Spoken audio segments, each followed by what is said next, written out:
Wilson, AJ Fry from a little show called Inner Space on Space Channel. How y'all doing? Good? Yeah. Excited.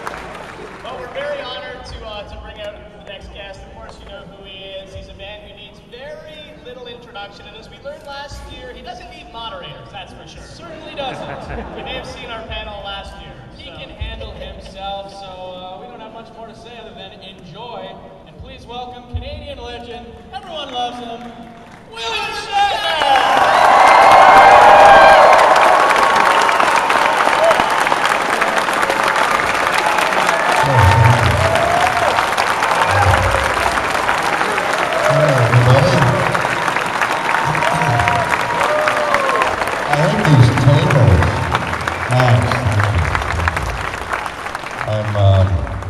I'm wearing glasses because my eyes are so red. I was in a dusty atmosphere the last week. I was at an alien show, and I was visiting with a lot of aliens. They were horses, actually. I thought that might be funny. I was competing at a world championship in Kentucky, in Louisville, up until last night, actually, and then flew in this morning. So my eyes are all red from the dust. And I had a class that I was competing in, those trotting horses that you see on trotting races. We have a class. Those horses are called standardbreds, and these fast-trotting standardbreds in a small oval, like the skating rink oval, and maybe 9 or 10 of us in it, trying to be fast and stylish. And there's one horse that beats me all the time, Mr. Bones. Mr. Bones beats me all the time, and I'm with a legendary trainer, Raymond Shively. He's a Hall of Fame trainer, and we've got this horse, Thunderbolt. Thunderbolt! And he's always behind Mr. Bones. So last night, and so the Hall of Fame trainer has been training this Thunderbolt, and he's a great horse. I'm always coming in second. And he thinks we can catch Mr. Bones in style and in speed, but it's up to me as well.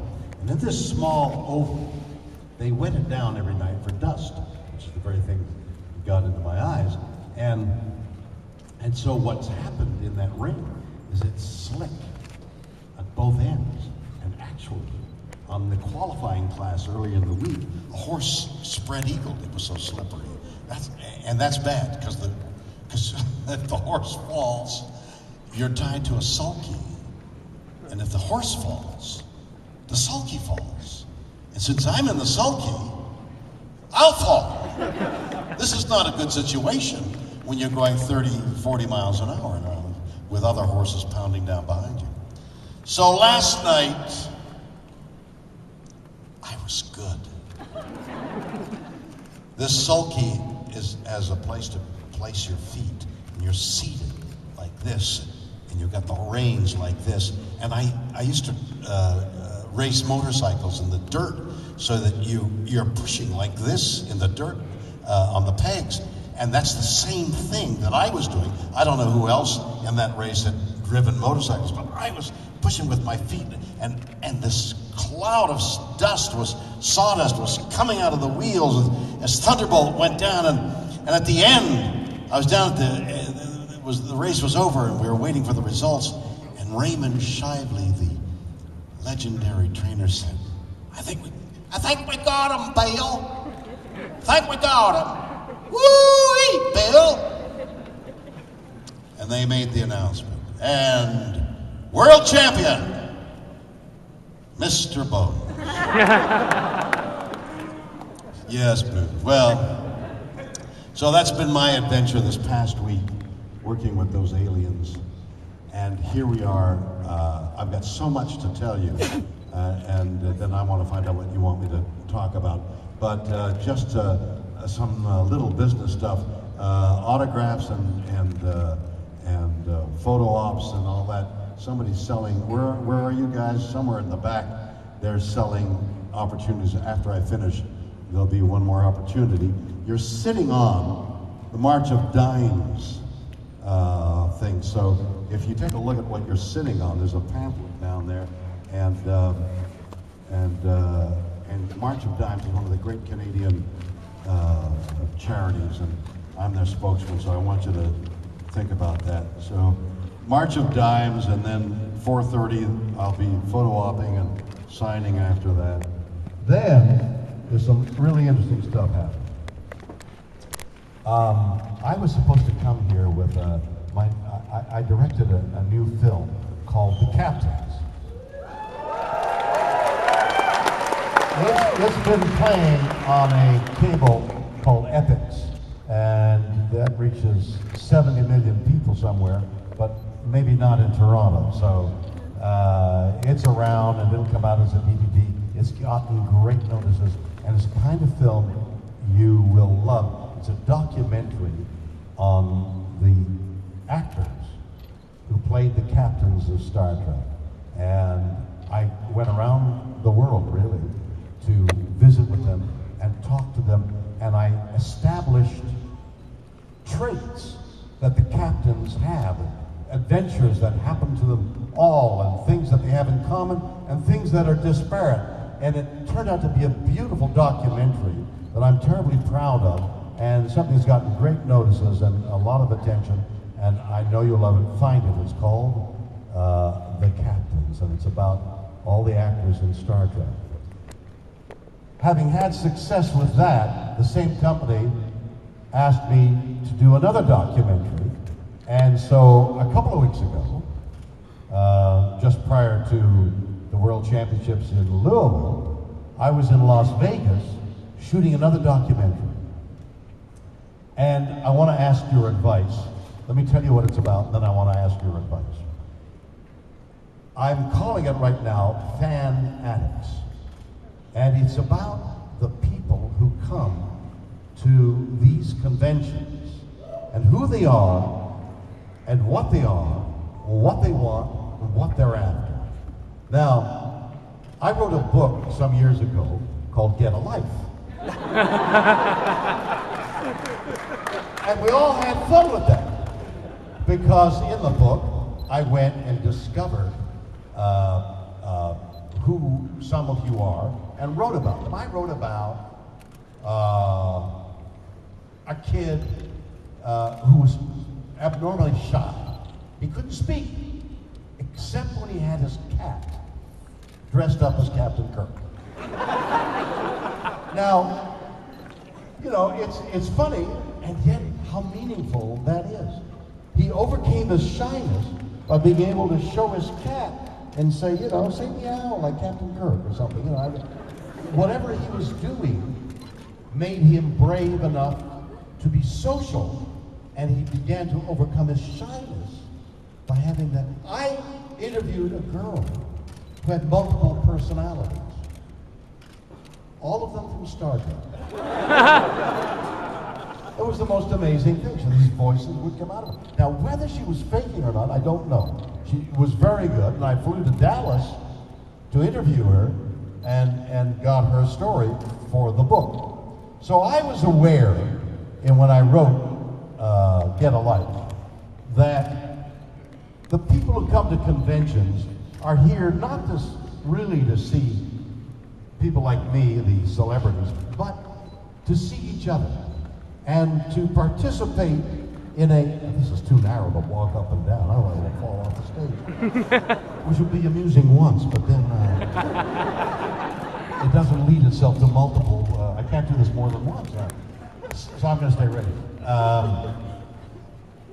So I'm aware of why most of you are here, because I wrote this book.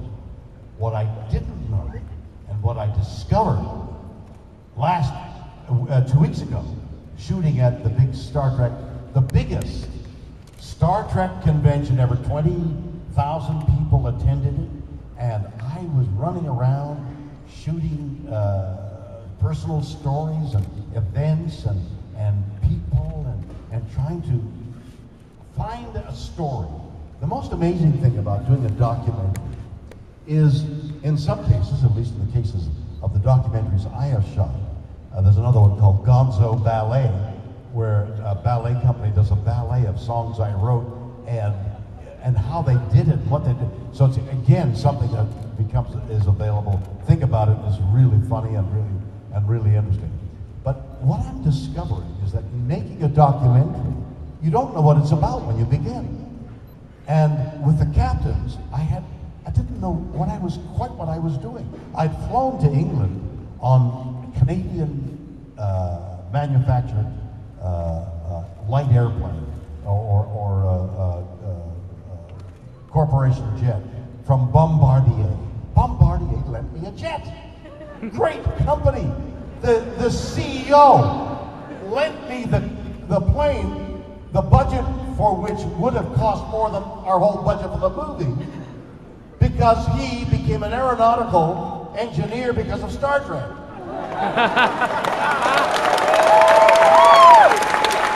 And so, as a direct result of him, I was able to make this movie, The Captains. But I didn't know quite what The Captains was about until I was halfway through it, when I began to realize the things I was looking for were becoming apparent. And not only that I had an epiphany about my own attitude towards Captain Kirk in Star Trek, which maybe I won't tell you about. You'll have to go see the movie, but I had a huge understanding as a result of talking to all the captains. And that became the arc of the movie, and I didn't understand it. So here I am shooting Fanatics, and I'm getting a deeper insight into what you're doing. And what you are doing here, and most of you may not know this. I know what you're doing here, and you don't. How about that? No, you know on some level what you're doing here. What you're doing here is participating in a cultural myth, and you are part of the cultural myth. You are a part of this culture, and it is mythological in nature, and you participate by getting autographs and dressing up as part of the ritual of this myth. Becomes more and more apparent in this new documentary, which at the moment is called Fanatics. And this is where I want to ask your advice. Somebody said, why don't you call it Get a Life?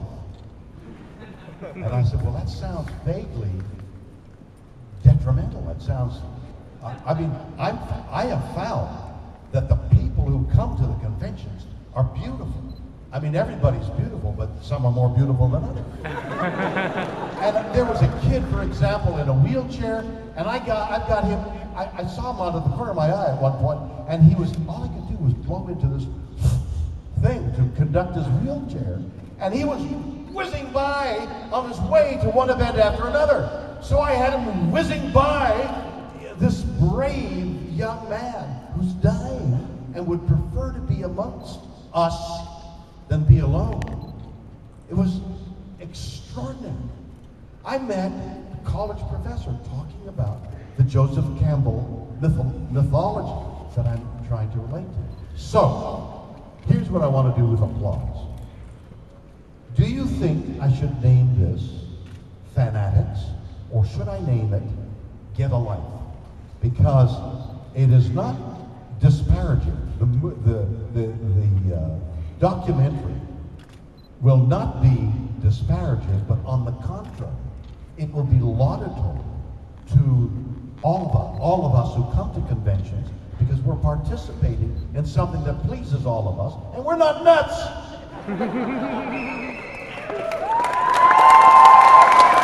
So, I'm going to change, if we change it, based on your applause. Should this be Fanatics, or should this be Get a Life? What do you think about Fanatics?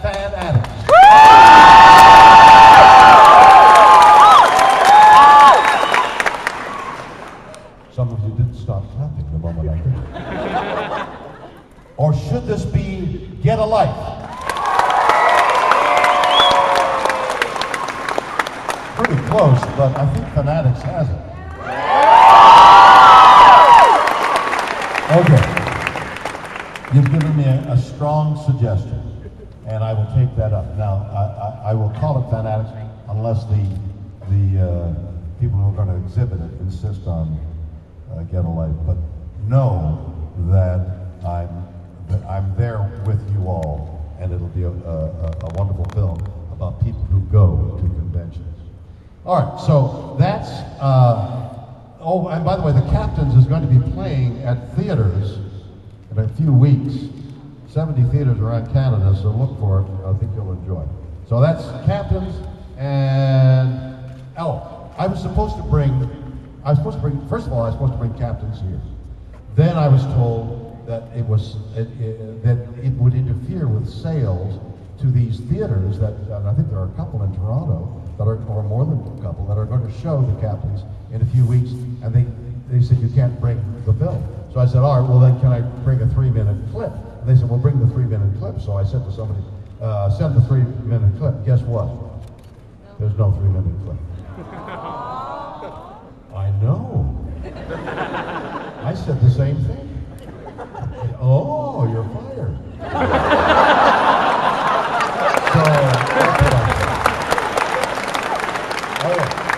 So there's no clip, there's just me, all right? Now, very good. So now, next thing is, you're gonna die when I tell you this. I've done a new record.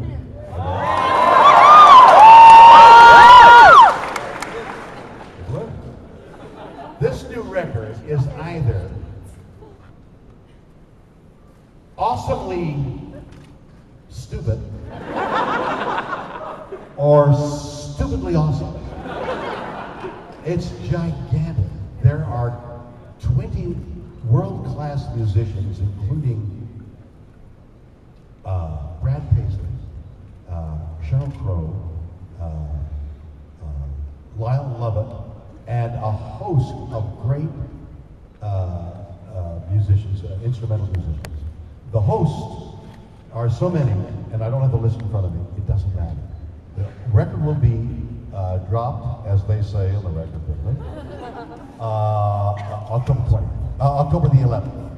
So on October the 11th, this monumental record, which I think is incredible, unless you guys laugh at it, and then it's not incredible. But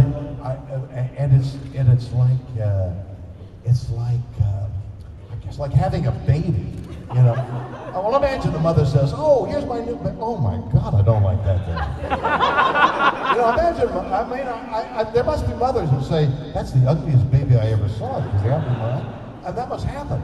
So the baby's about to be born, and you want to say, "Here's my baby, the most beautiful baby in the world," and you want to mean it, you know. But I think it is. I think the record is stupefying. It's so good. But you don't know until you say, "I love the record." Then I say, "Oh gosh, you love the record. That's great." So the record drops on October the 11th, and I don't know whether you know this music or not, but I think like Bohemian Rhapsody. Do you remember Bohemian Rhapsody? Bohemian Rhapsody in a new way. And you remember that guitar solo in Bohemian Rhapsody? Some great musician whose name I can't recall, doesn't he? I don't want him to know that. I got to get the list in front of me before I start talking about the musicians. But it's a great record, and it's on the 11th. Now, also, a new book. On the 4th of October, just before the record, a book called Shatner Rules. A play on that word, and it's funny, and everybody's delighted with it who's read it. And again, it's like a baby. I'm proffering it to you on October 4th, a week before the record, so there's basically the same time. A book and a record are coming out there, and I'm so proud of both of them. And I'm half holding back because so many times people who do entertainment say, "Well, I think I've got something really entertaining for you," and then the critics say, "Well, that's the worst thing I've ever heard," and you want to crawl into a shell. and then people talk about how bad it is, and and then you don't come out of your shell for a year. So if it's good, you're going to love it, and you'll hear me waving at you. And if you don't like it, I'll never come back to Toronto again. Book it. No, I don't mean that. You'll like it or you won't like it, and I'll pray that you do. All right, the next thing is, we've got a game coming out there. Unbelievable. Soon a game is going to appear, and an iPhone app. An iPhone app, folks! Come on! It's unbelievable. And the last thing is, I told you about the film in Las Vegas, March of Dimes. I've covered it all. All right, so that's what I'm doing. Let me hear what you want to talk about. Who's got a microphone? Wait a minute. There's an organization here that I've got to follow. Has anybody got a mic? Or we don't do mics? Okay, we don't do mics. What do you want to know? You. Nice and loud. William. Yes. In light of your Lifetime Achievement Award, Can you all hear him? In light of your Lifetime Achievement Award, yes. How has that affected your own perception of aging, and has it increased your interest in creating mentorships? Oh, that's a wonderful question. How has that affected my concept of aging and mentorship? Well, that's a really good question. Lifetime Achievement. I said, I accepted the Lifetime Achievement Award that they gave me in Ottawa. We all went up there. I got my sisters who live in Montreal and don't get out much, you know. I mean, Canadians are so, we're so quiet and we're such a good people for the most part. We are. Canada's a great nation. We all know that, don't we? Yeah. I mean, and we have Canadian traits. Like, you know, like we say, please don't march into Poland. You know, oh, thank you for stopping that killing. I mean, it's unbelievable how polite we are. So my sisters are like that, and they just do their thing in Montreal. And so I asked them to come to Ottawa, and where I had worked as a young actor. Golly, so many years ago, I graduated from McGill and went directly. That year I graduated, went to Ottawa and worked at the Canadian Repertory Theatre, which I think is long gone, for 3 years, and then went on to Stratford. I know she clapped at Stratford, but couldn't do a thing for Ottawa.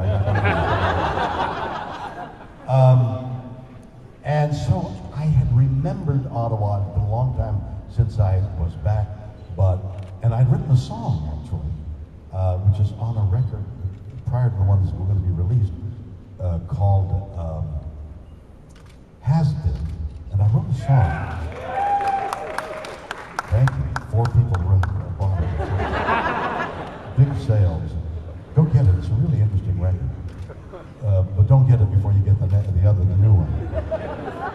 But I wrote a song called It Hasn't Happened Yet. And in it I sought to express the fact that success is always just beyond you. That's one of the things about aging, as an answer that I'll get to. That success is always just beyond. Maybe it should be. It is for me. It hasn't happened yet. And the first line is, I thought as the Carolines sang their song, and I was thinking of the Carolines in the Peace Tower, where the Canadian Repertory Theatre was down the street from the Peace Tower. And there was a giant lawn that used to be there. I don't think it's there now. I think it's built up now. But I used to cross from at night when, I'm so moved talking about that period of time. I'm really welling up. Either that or my eyes are red from the dust. And I used to come from the Canadian Repertory Theatre, little theatre, and cross the lawn in the middle of the winter, because that was when the season was. And the ground was sparkling with snow, and the Carolines were singing at midnight, so they would strike the midnight hour, and I crossed on my way to, do they still have Murray's? No, huh? Murray's Murray's was a like you get the cheapest food at Murray's, and that's where I could eat. I could afford to eat because the Canadian Repertory Theater were paying nothing, really. So I would eat at Murray's down. I'd cross the lawn, and the Carolines would sing, and I thought back when I started the song, thinking it didn't happen then, and it hasn't happened yet. So what is old age? What does age teach you? That if you're healthy, success is just beyond your grasp. My success will be if you like the book, if you like the record. I'm going to do a one-man show. I'm going to cross Canada from Vancouver to Montreal in every city in October. In October. The record, the book drops, the record drops, and I do a one-man show, all in the month of October. And I'll be in Toronto, I think, at the end of October or the 1st of November, November 3rd, something like that. 2nd, something like that. Early November. And I'll be at one of the big theaters here. I forgot the name of it. Go and say that again. I'm going to be in Massey Hall on the 3rd. Do we know each other? Have I ever seen you before? Oh, you're my mother. Excellent. No, we've never seen each other, and you know November 3rd, Massey Hall. Okay. So I'm doing a one-man show. If that's successful, because I did it in Australia, and they loved it. They sometimes stood and applauded. I want you to remember that. And so I'm going to do a one-man show. If that's successful, then maybe then I'll grasp success. But success is always just beyond your grasp. Maybe it should be that way because you keep striving. Otherwise, it seems to me, if you say, well, I got the Lifetime Achievement Award, I must be successful. I don't. What I said in my speech to thank the Governor General about the award, I said, there are certain things, I can't quote it exactly, but the thrust of it was, I'll take this thing as this award and put it on my shelf to remind me of the things I have yet to achieve. Yeah, like I said, I haven't achieved immortality yet. They got a bigger laugh there than it did here. And yeah, the Governor General fell out of his chair, actually. But then he might have fallen out of his chair anyway. He was Governor General and I wasn't. And it's an inside joke. People have wanted me as a joke to run as Governor General. You mean it wasn't a joke? What should I do? If I were Governor General, what should I do? Come on, tell me. What? Huh? Mentor. Mentor what? What should I mentor? Actors and entrepreneurs. Actors and entrepreneurs, to mentor them. Does mentoring mean giving them money? I should give money to every actor. And yes, there's an actor. And every entrepreneur should receive a large sum of money from a check from me. I'm not going to be Governor General for that. What does a Governor General do? You know what he does? One of the things he does, he welcomes the King and Queen. I don't want to welcome the King and Queen. This is an independent country. I'm tired of it. As a kid in Montreal, I remember the King George V, right? The 5th and the 6th? One of the Georgians came to Montreal. I remember running across a park to see him twice. Why did I do that? We became independent sometime after that. I'm happy. I don't want to do that. What else does a Governor General do? What should I do if I were Governor General? What? Drink? I can manage that. Anyway, I thought what else? Give me another question. Wait a minute, stand up and say it in a loud voice. What? Another aspiring actor? What do you want to know about? Let's say it again. What? What advice do I have as for you, an aspiring actor? Well, try to be Governor General, I think. You know, it's a strange profession. My father said, Bill, don't do it. He said, do anything else. I went to college, he paid for my college. I came out of there with what we call in Canada, a Bachelor of Business Administration. No, Bachelor of Commerce. In the States, they call it Business Administration. I've got a degree which says I know economics and accounting. I know nothing. I failed every course. What I did do was put on the college musicals and college plays and got my education in my own way from other activities. I never went to class. I had a 50.5 average. I mean, I just barely made it. But, first of all, I had an office. The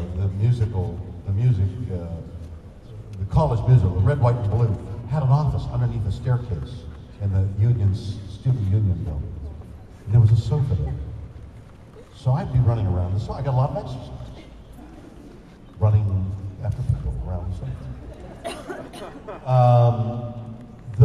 The little office was a place where we created the musicals and sang songs and wrote music and put on the college musical at the end of the year. That was my diploma. And I barely got out of there with a degree. And then this year, they gave me an honorary doctorate.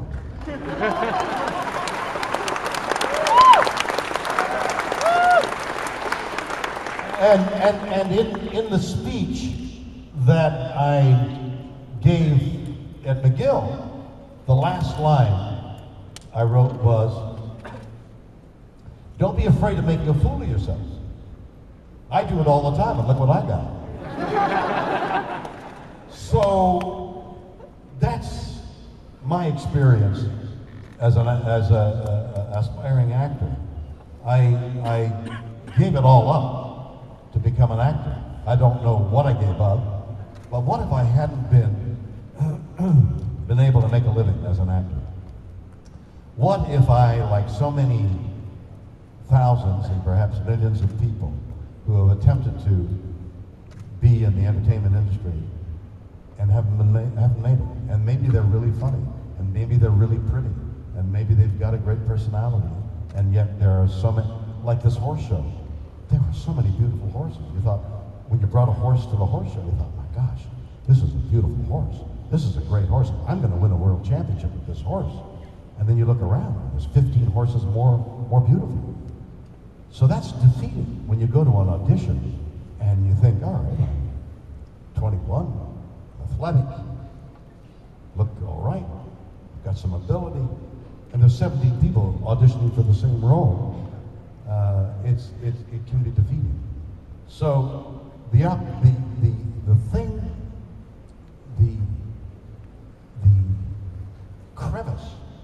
crevasse that you have to jump over is, if I don't make it as an actor, what am I? You're now ill-equipped. Say you're 30 and you've not done very well, and the prospects of doing well are even dimmer than they were when you were 20. What are you going to do? You haven't built up 10 years of experience in a company or in a profession. What do you do?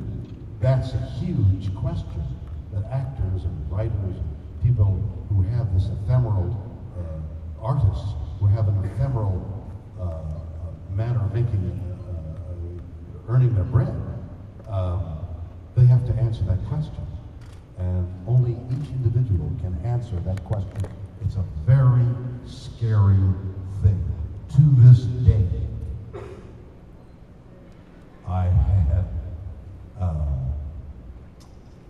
Bleep My Dad Said canceled this year. That's what I told them. They said the show's canceled. I went, boom. and a couple other things canceled. And you think, oh dear. this day, every actor has that, what am I going to do? Will I ever work again? And you ask that question all the time. And do you have the ability to gamble and accept what life gives you when you make that decision? That's the huge thing, and nobody can answer that but yourself.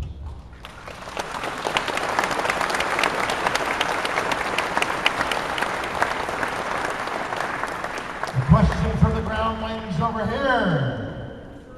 Yes. Nice and loud.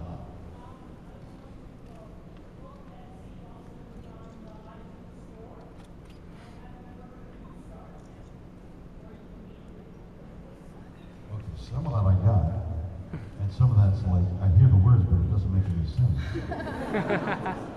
What is it, you start? Oh, iTunes. Oh, the app. Do you know what the app is going to be? The app is going to be, I say words in the app, you select the words, and you put the music, so I sing to them.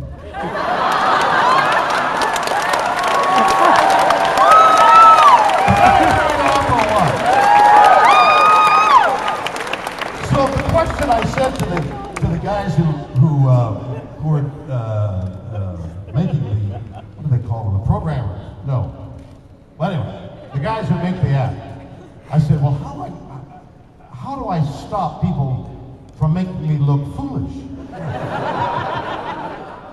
So that was one of the things we're negotiating with. I mean, how do I stop being made the fool once again? But look what I know. Question here? Yes. Yeah. 35 years ago, I was standing in front of the Ritz-Carlton where? In Montreal. I was standing in front of the Ritz-Carlton. You notice I wasn't in the Ritz-Carlton. That's right. 35 years ago, I was standing in front and taking luggage, I think. No, not taking luggage. Looked like I was waiting. And you had to cross Sherbrooke Street. And then you saw me standing there. Was there music playing? It could have been, yeah. You walked to Sherbrooke Street backwards. I'm laughing and I'm doing gestures. Like, don't fall over. Right. Because then you'll sue me because you saw me over. Well, there was no question in that. It was just a statement of admiration. Yeah. You said in the movie Fanboys, you're William Shatner. You can score anything. Can you score anything? He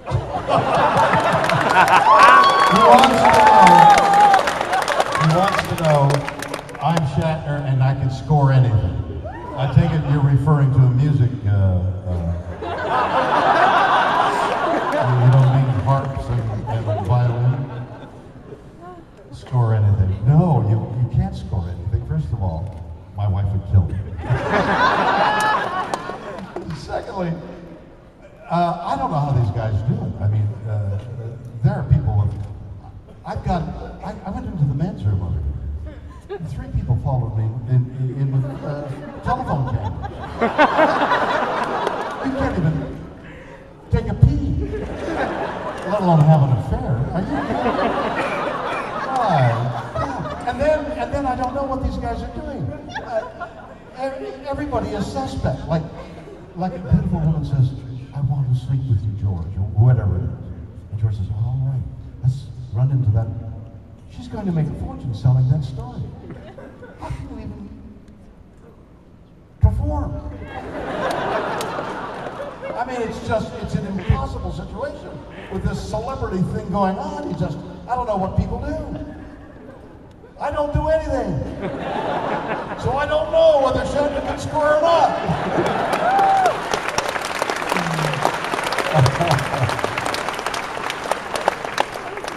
All right. No, it's not. Okay. I need another question. Go ahead. You're in the white shirt. Okay. No, put the camera down. Put the camera down and ask me a question. There's several people. I just wanted to see, can you reflect upon your work in the Twilight Zone episode? Can I reflect upon my work in the when you made the Twilight Zone episode? In the Twilight Zone Yeah. episode. Reflect on it. Well, it's been a long time, as you know. This hasn't changed abruptly. This has been a gradual 50-year change, you understand. I was, in those years, I living in New York City. I'd done some Broadway work, but there was a lot of television in New York. So my wife and I and child, I think there was one then, lived in New York. And then, and I was doing live television. And the people in Los Angeles who were making movies would see the live television. And I would get calls to go to work there. And so I'd fly to Los Angeles and do some work, come back to New York. Well,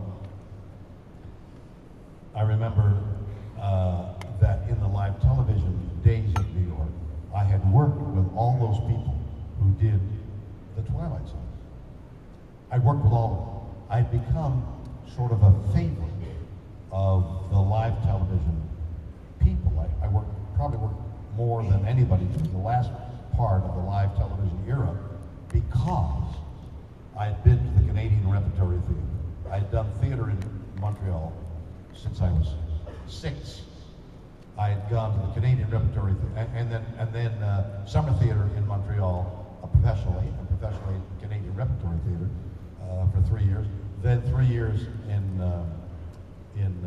Stratford and 3 years here in Toronto doing either theater or television.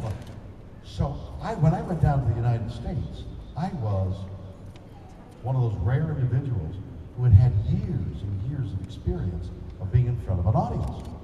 Now, it could be terrifying to be in front of several hundred people and not know what you're going to say next.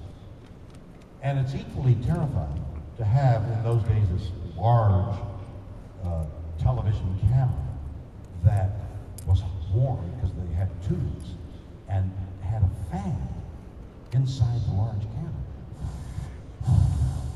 Going like that. So it was warm, and it was,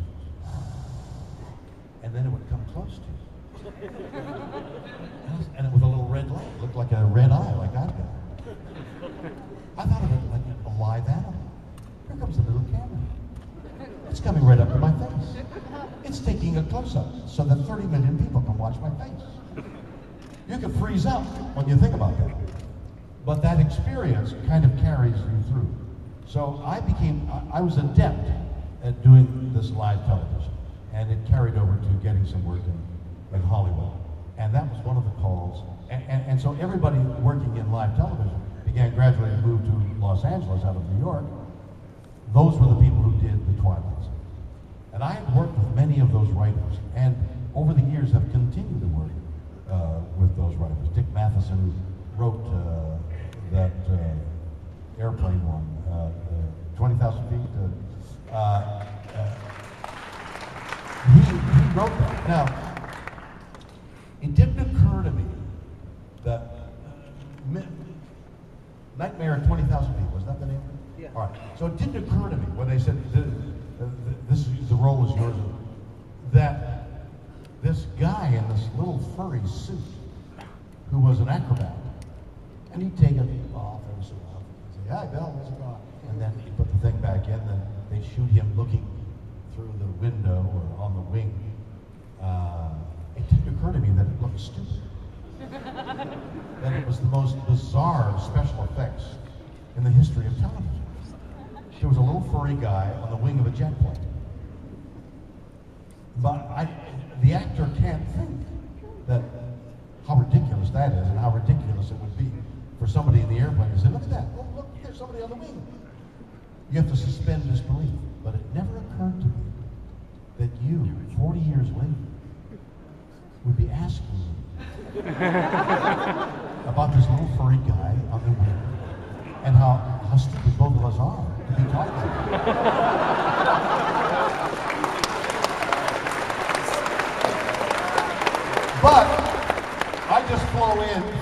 flown in. I'm tired. I just flew in on Air Canada, okay, from Chicago. And I kept looking out the window to something. And the only little furry thing was the flight attendant. That little frizzy hair gave me an A. Air Canada. No, actually, it was a great flight. Air Canada was very good. But not as good as Bombardier! So, thanks for being here, first of all. It's called the Ottawa Little Theater. Are they in the high school or public school theater? They have their own theater now. And do Canadian actors, are they paid professionally? So they're paid professionals in Ottawa.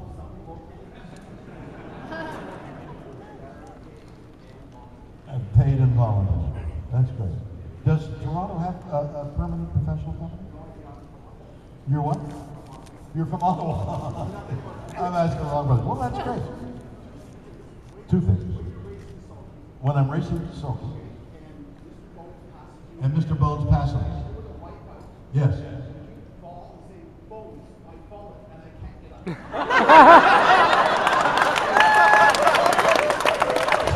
spoke in a very quiet voice, so I'm going to take credit for that moment.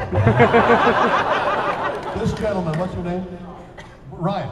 Ryan, I just read an article that there was so many people of your age are named Ryan, and the reason for that is the movie Ryan, what's it? Ryan was married to Farrah Fawcett.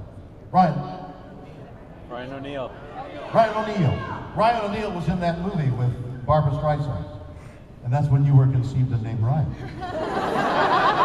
Ryan said, when I was racing against Mr. Bones, had Mr. Bones upset my sulky and I'd hit the ground, would I have said, Bones, I've fallen and I can't get up?